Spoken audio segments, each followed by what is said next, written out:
नमस्कार, मैं हूं मनीष कुमार और आप देख रहे हैं द फेडरल देश। ऐसा लग रहा है कि अमेरिका कभी भी ईरान पर हमला बोल सकता है। अमेरिकी राष्ट्रपति डोनाल्ड ट्रंप कभी भी अपने फोर्सेस को हमला बोलने के लिए हरी झंडी दे सकते हैं। पूरी दुनिया में इस बात को लेकर बेचैनी है, चिंताएं बढ़ने लगी हैं, पर सवाल उठता है कि क्यों ट्रंप ईरान पर हमला बोलने की तैयारी में है। दरअसल राष्ट्रपति ट्रंप इस बात पर जोर दे रहे हैं कि ईरान को हमेशा के लिए खुद के न्यूक्लियर पावर बनने के इरादे को छोड़ देना चाहिए। इसका मतलब ये हुआ कि ईरान को फिशाइल मटेरियल को बिल्कुल भी इनरिच नहीं करना चाहिए। ट्रंप ने ईरान के लीडरशिप को बता दिया है कि वो अपने मकसद पाने के लिए ताकत का भी इस्तेमाल करने को तैयार हैं, और यह दिखाने के लिए कि ये केवल धमकी नहीं है, उन्होंने बड़े नेवी एसेट्स को पर्शियन गल्फ और अरब सागर में और दूसरी जगहों पर पोजीशन लेने का ऑर्डर दे दिया है। अमेरिकन नेवी ने दूसरे एसेट्स के साथ 2 एयरक्राफ्ट कैरियर ग्रुप्स को इस इलाके में भेजा है। अमेरिकी एयरक्राफ्ट इस इलाके में अमेरिकी एयरबेस पर तैनात कर दिए गए हैं। इसका मतलब ये है कि यूएस फोर्स ऑर्डर मिलने पर तुरंत ईरान पर हमला कर सकते हैं। हालात खतरनाक हो गए हैं। नतीजतन इंटरनेशनल कम्युनिटी बहुत परेशान हो रही है।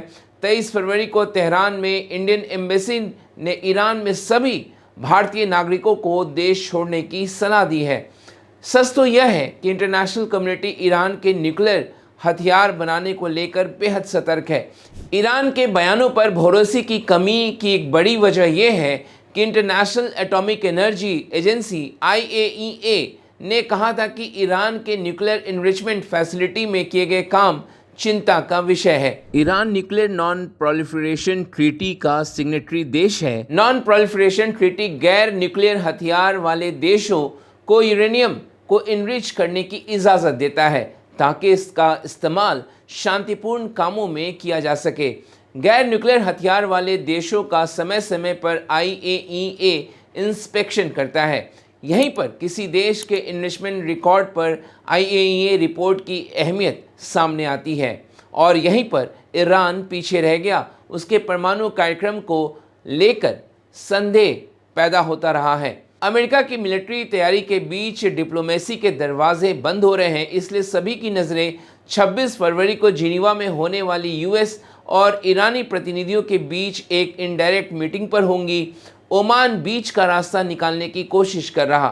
रिपोर्ट्स के मुताबिक ईरान के प्रेसिडेंट मसूद पेजेश्कियन ने इशारा किया है कि अमेरिका उकसाने वाले सिग्नल दे रहा है, लेकिन ईरान हर तरह के हालात से निपटने के लिए तैयार है। मिडिल ईस्ट के लिए अमेरिका के स्पेशल दूत स्टीव विटकॉफ ने एक टीवी शो में कहा है कि ट्रंप जानते हैं कि ईरानियों ने अमेरिकी दबाव के आगे घुटने क्यों नहीं टेके। ट्रंप को पता होना चाहिए कि ईरान एक पुरानी और गर्व करने वाली सभ्यता है जो आसानी से विदेशी दबाव के आगे नहीं झुकती है। इसने दशकों तक अमेरिका के प्रतिबंध झेले हैं। अमेरिका की मांगे अभी ईरान के न्यूक्लियर प्रोग्राम को लेकर है। विटकॉफ ने कहा है कि ईरान ने यूरेनियम को 60% लेवल तक इनरिच कर लिया है और वह एक हफ्ते में इससे हथियार बनाने की क्षमता रखता है। अब एनालिस्ट ये पूछ रहे हैं कि जून 2025 में ईरान इजराइल युद्ध के दौरान जब अमेरिका ने फोर्डो, नतांज, इस्फहान में ईरान के न्यूक्लियर प्लांट पर हमला बोला, वो कितना असरदार था। तब US ने ये दावा किया था कि उसने सालों तक ईरानी न्यूक्लियर प्रोग्राम को बेकार कर दिया है।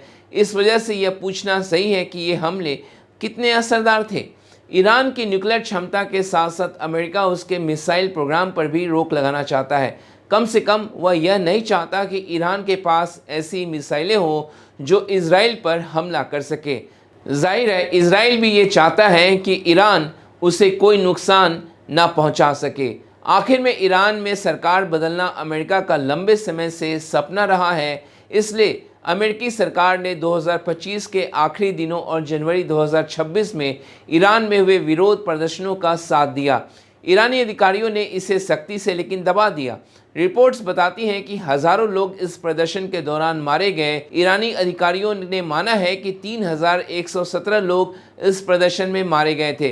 विरोधियों का आरोप है कि मरने वालों की संख्या इससे 10 गुना ज़्यादा थी। अभी अमेरिका जिस मुद्दे पर ध्यान दे रहा वह ईरान के न्यूक्लियर इनरिचमेंट से जुड़ा हुआ है। ईरान का कहना है कि वह NPT में दिए गए यूरेनियम को इनरिच करने के अपने सॉवरेन अधिकार को छोड़ने को तैयार नहीं है, दूसरी ओर ट्रंप उसे कोई छूट देने को तैयार नहीं है। एक सुझाव यह आ रहा है कि अगर ईरान को मेडिकल मकसद के लिए न्यूक्लियर मटेरियल को इनरिच करने की इजाज़त दी जाए तो वह मान सकता है।